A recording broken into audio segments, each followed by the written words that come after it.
أنا كو هذا حزبية وطني أفكيس أنا كو هذا كقدومية يوجان كحزبية بقى وحنا نسيب العالم أو فرحة وصول دوين إنه قرال كايسو صارن WADAMADA قرال كايسو صارن WADAMADA Somaliland كتاجرة هرمر كي دورشويك Somaliland international partners أو أي كل شيء جن قرال كاسي إنك تاجريان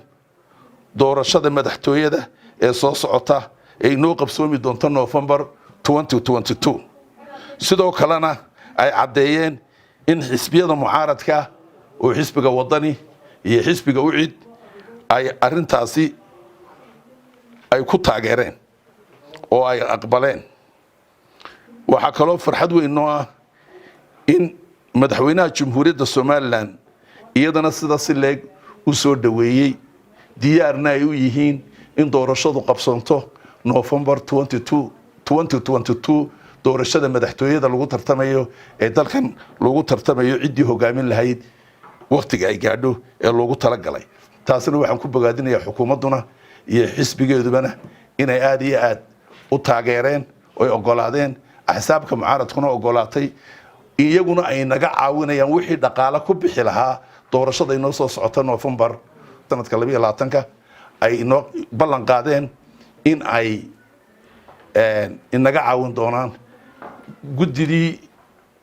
inoo qaban jirtay doorashooyinka gudida doorashooyinkuna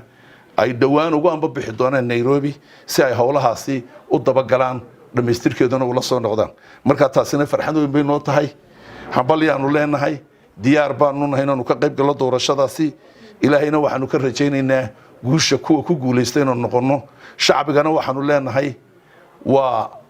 aad iyo aad baan idinku bogaadinaynaa taageeradiina xisbiga wadani idinka doonayeen meel kastoo joogtaan dalka iyo dibadiisaba waanu idin sugaynaa in doorashadii sidaan ugu siisaan hadii ilaahay yiraahdo oo gooshu ugu raacdo aad iyo aad baan taasina uga codsanayaa shacabku inay reer Somaliland meel joogaan isbedel baynu u baahanahay isbedelkiina cid wada waa xisbiga wadani saasan taanu ku soo dhameystirayaa wabillahi tawfiiq assalaamu alaykum warahmatullahi wabarakatuh ku xidhnow Gobanimo News mar kasta iyo meel kasta nala soco nagu soo biir haddii aad cusub tahay subscribe saar ula gambaleelka si aad u hesho warbixinaha aanu halkani ku baahino